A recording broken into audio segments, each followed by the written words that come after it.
Welcome back to Senior Savvy Cannabis. I'm Catherine Goldberg. Today we have a special guest, Kyle McFarland. Kyle is from Emerald Bay Extracts and they make RSO. So, Kyle, what is RSO? Yeah, good morning, Catherine. RSO, it's been around since the early 2000s.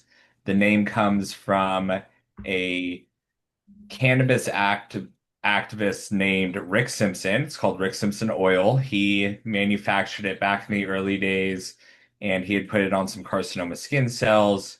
His claims were that the basal skin cells had fallen off and died. And he went on and spread his knowledge of the oil and tried to get as many patients consuming the oil as possible.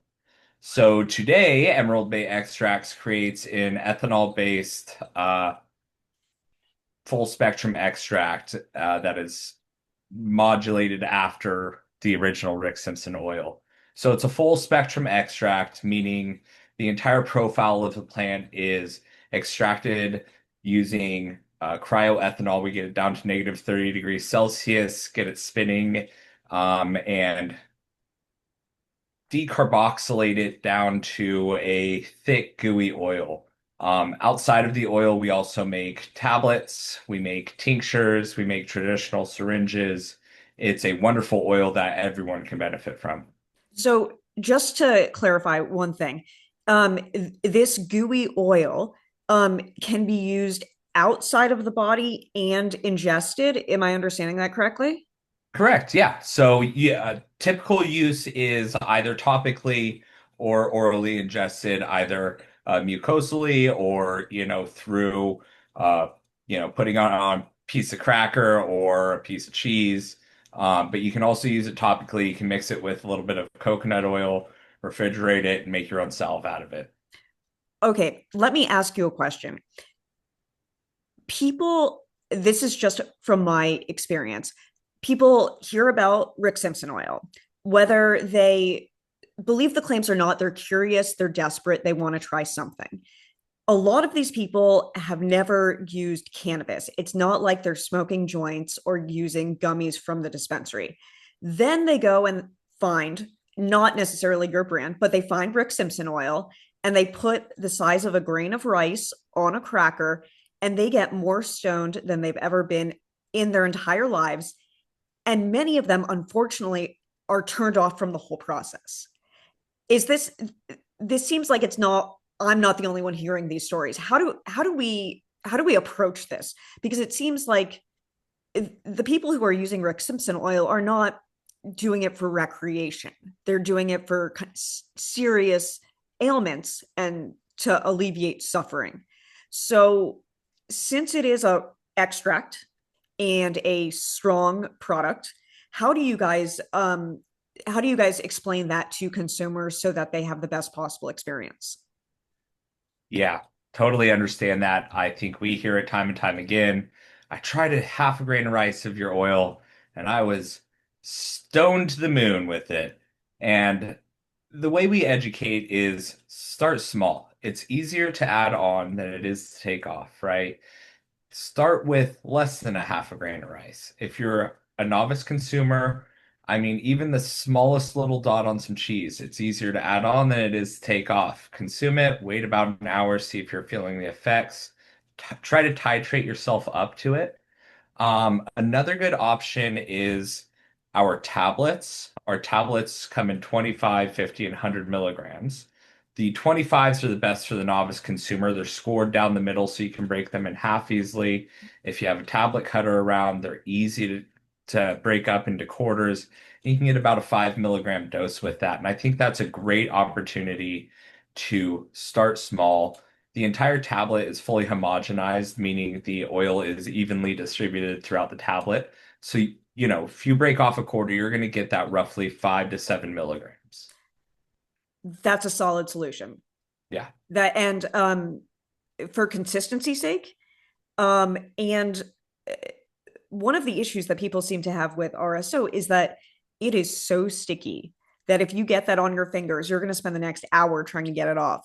So I'm sure the tablets are just loved by your consumers. Yeah, they are our best-selling product. I think another great product that we make is our olive oil-based tincture. It is 50 milligrams per milliliter. Now, one of the droppers is a full 25 milligram dose. It's a half a milliliter dropper, but there's little lines on it designating a zero point 0.1 milliliter, zero point 0.2 milliliter, zero point 0.3 milliliter. Each one of those point 0.1s is roughly 5 milligrams. Another great way to dose. You can take it right underneath the tongue. I put the CBD in my coffee every morning to give me a nice little dose of CBD, mix it up really well. Has a nice earthy taste. I personally like the taste of it, but some other ways of masking it, throw it into some food and some cooking with it. But the tablets are the most precise way of dosing, in my opinion. I noticed on your website that you guys thankfully have a whole range of products ranging from kind of daytime energizing sativa. People have problems with the sativa indica dichotomy, but I think that's how everything is organized. And it seems like your sativas are energizing and your indicas are sedating. I noticed that you guys also have CBD tinctures and tablets and RSO. So RSO is really, really, really strong. CBD is non-intoxicating. What is the Mhm. experience of taking CBD RSO? Yeah, that's a great question. CBD RSO, it's by far my favorite cannabinoid next to CBG. CBG is top of the line for me. It's the most favored cannabinoid out right now. Um, the experience is unlike any other. A lot of people say that they take CBD, they don't really feel the effect of it. When I put the CBD tincture into my coffee every morning, it takes about 15-20 minutes. I feel an uplifting kind of buzz, but I'm not psychoactively high, right? Like I can get through my day, I can crush out a bunch of emails, I can, not feel the aches and pains in my muscles and joints from the workout the day before. It's really a more wellness and holistic feeling, right? Like you're not out stoned in the world. You're just out enjoying your day. It feels buzzy. It feels light. It feels airy. You're just in a better state of mind. High CBD also acts as an anti-inflammatory. So, arthritis, aches, pains in the joints, those have the potential and, people swear by it. I prefer it. It helps with my aches and pains over the years. I have a few snowboarding injuries that have plagued me over the last 10 years. And when I take the CBD, it doesn't take away the pain, but it definitely dulls it and helps with inflammation. I love that. One of the themes of Senior Savvy and my whole cannabis philosophy is that we use it to become the best versions of ourselves. And what that means for me may be different from what it means for you. And that's different from whoever is listening. And I so appreciate that you guys offer products for everyone, and not only for everyone in the sense of like this, you have sativas, because I have a thing with like I have a really hard time finding energizing cannabis. um but the fact that, sort of lost my train of thought here, but it seems like you have something for everyone. So the reason in the past sometimes I'm nervous to recommend RSO for people who are asking for it but have never consumed cannabis is for the reasons we talked about before. They get too high. But the fact that you guys have these tablets, these the tinctures, things that can be microdosed consistently, really kind of alleviates my fear of worrying that someone is going to use the syringe, pump out a little bit too much, not really look at what they're doing, say, it's a tiny drop, I'm going to eat it, and then that's the end of it for them. So that's really cool.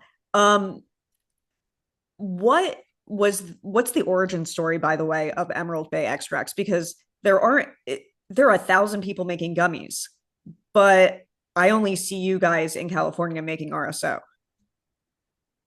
Yeah, the origin story of Emerald Bay extracts is quite amazing. Our founder, Casey Angeli, she was an oncology and hematology nurse at Stanford Medical Center, and she saw the benefits that her patients were having from using cannabis. She saw a need for a clean, potent, and reliable RSO to come onto the legal market. That is where we base our entire mission. We put the patient experience first. We take suggestions from our patients. We take suggestions from all of our consumers, retailers. We try to provide something for everybody. We have an indica sativa hybrid in every form of our products, whether it's the classic syringe style applicator, the tincture, or the tablets. We also have a 1-to-1 CBD ratio in tablets and tinctures and syringes as well. And we also have a high CBD in syringes, tablets, and tinctures. We also have a white CBG strain, which is our most popular strain.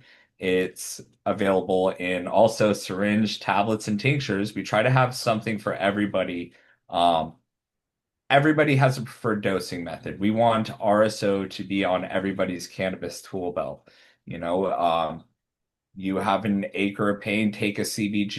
You are having trouble sleeping, take a low dose right before bed and see the effects that it might have at not only putting you to sleep but keeping you asleep. That is a big factor, right? We have a lot of patients reach out saying they have trouble sleeping, and when kind of poking and prodding, it's not so much falling asleep as it is staying asleep. So a big suggestion that we try to make and something that's helped myself out and other patients out is taking the RSO tablet right before bed. Keep it on your bedside if you don't have kids around.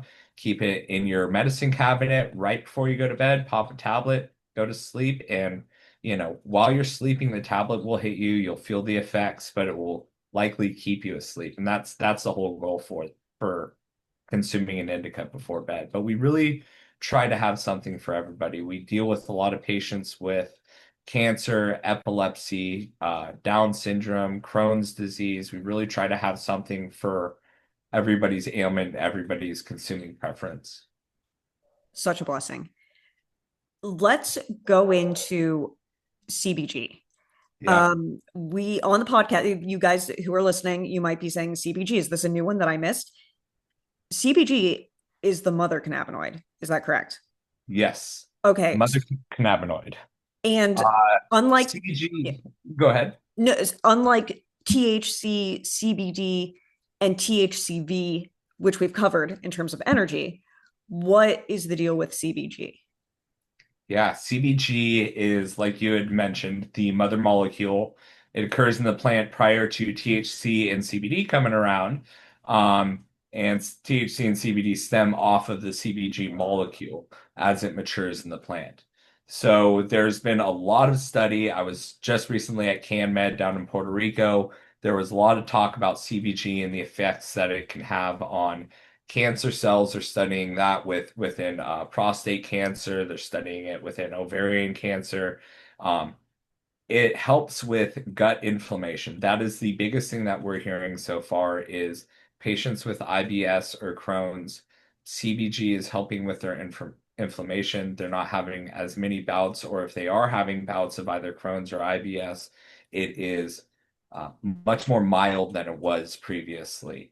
Um, the other thing that CBG really helps with, and I know I keep stressing this, I do a lot of sports, play a lot of golf, do a lot of snowboarding, is aches and pains because it has that anti-inflammatory effect and it hits the CB1 and CB2 receptors um, a little bit more aggressively than CBD does. It has a better anti-inflammatory Hmm. uptake, right? So your body's going to react to it a little bit better. If I'm having acute muscle soreness in, say, my forearm that I'm currently dealing with right now, I'll take the CBD tincture and I'll rub it directly on my skin. Then I'll take a little bit and I'll drop it underneath my tongue, swish it around in my mouth, try to hold it in my mouth because I know that that's the quickest way and it'll bypass my liver uptake. CBG, I think there are so many benefits that we have not quite figured out yet, and we're just we're just at the tip of the iceberg with it. So anti-inflammatory, um, gut and stomach issues, anti-cancer properties are showing promising effects. It's quite the molecule that we're really figuring out here. I love it. So, do you guys grow your own weed that is processed to make these products? And most weed is not high in CBG. So how does that work? Are you able to grow weed that is high in CBG to extract it to make these products? I've always been curious about how you get enough of these minor cannabinoids when they're not super present in the strains being sold, at least in the dispensaries. Yeah, that is a great question. I have asked that question. I've gotten the answer to it. We do not currently grow our own cannabis. We source all of our cannabis from small craft farms. We try to, Nice. work with farms all over the state, all the way up to Humboldt, all the way down to San Diego, Santa Barbara County. So we do a lot of procurement. We work with a particular farm that grows our white CBG. They harvest it early from maturation, right? I So see. they will take a high CBD strain that they've identified and grow it to an extent that they have found has the highest CBG percentage.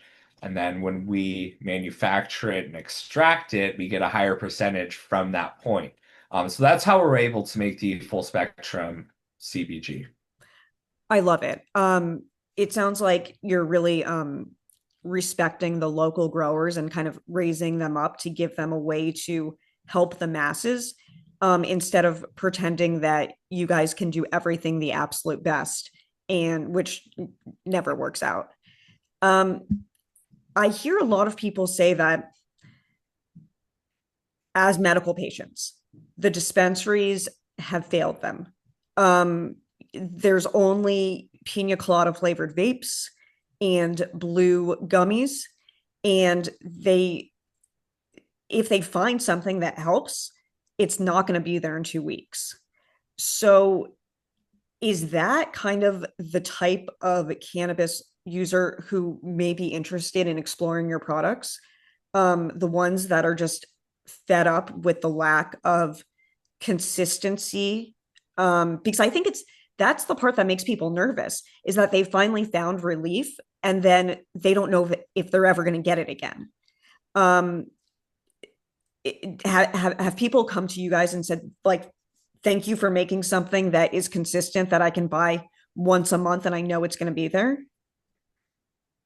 Yeah, I think patients love our products because they're strain specific, right? We have a indica sativa hybrid, but it always says the strains. We have a couple of staple strains on our menu. Ice cream cake, Blue Dream are indica sativa ones that pretty much are always in rotation.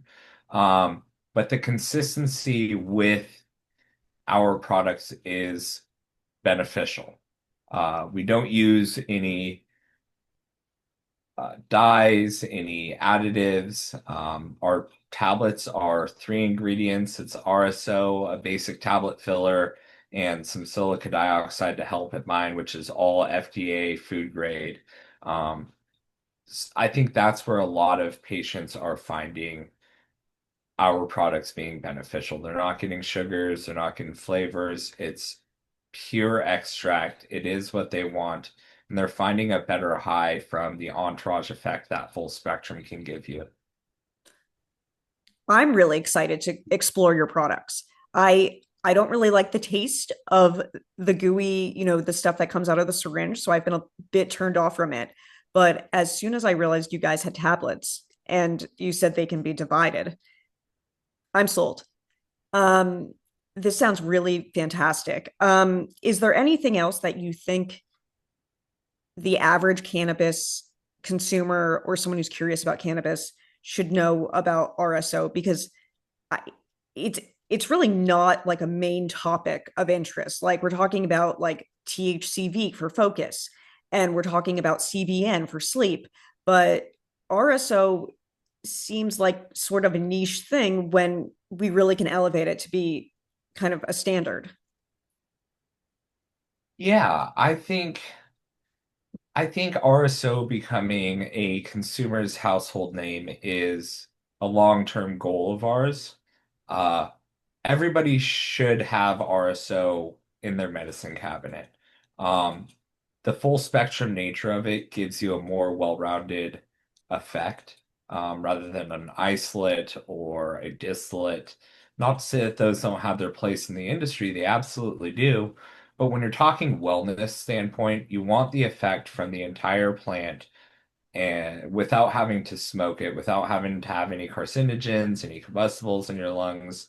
Um, and to be able to have something that you can rely on, right? And I think it's an interesting time in the industry right now where everybody is kind of looking for that notable product. And I think RSO is that notable product moving forward. I think everybody has their place in the industry, but as far as like a legacy oil goes, RSO has been there pretty much from the beginning. I mean, 2003 was when it was first discovered and created. And I mean, since then, it's just kind of held its own place in the industry. But as we grow, we're finding that we have a cult following. I was at the river the other day and I was wearing a company t-shirt and somebody came up to me and said, I love your products. Your tablets are amazing. I just kind of like looked at them and they were like, and I didn't realize I was wearing my shirt. And they're like, Emerald Bay. And I was like, oh yeah, thank you. Like I didn't realize I was wearing my shirt. Um, but that kind of cult following of people, they see the brand, they recognize it. That's our end goal is to have something there for everybody. I think there are products in the industry that everybody that, have their place for everybody. And I think RSO should be there as well. I love that. It makes complete sense. And I hope people at least are curious instead of, if they are having trouble sleeping and there's a sleep gummy and there's an RSO tablet, why not try the RSO tablet? We've been having the gummies for years. Um, that's fantastic. And you guys are in only California right now? Yeah, only California. We're throughout the entire state. You can go all the way up to Crescent City, all the way down to San Diego, all the way as far as out to Needles and find our products. We have a interactive map on our website that is wonderful to use. We're currently updating it. We've gained a ton of new retailers that carry our products within the last 6 months. So we're in the process of updating that. So I would say see about 100 more retailers on there that we can dial in. So just look for us on Weed Maps, Dutchie, iHeart Jane, even our website. Feel free to go to it, www.emeraldbayextracts.com. There's some wonderful stories on there. There's great articles that have been written, and you can get a full layout of all of our products. I love it. Thank you, Kyle. Um, it's such a relief and pleasure to hear stories like this. You hear about Stizzy, you hear about the bad side of the industry, the brands that are lacking in integrity and are happy to take shortcuts. So I love to be able to contrast that with what you guys are doing. It was a pleasure getting to know you, and I hope we can continue this conversation.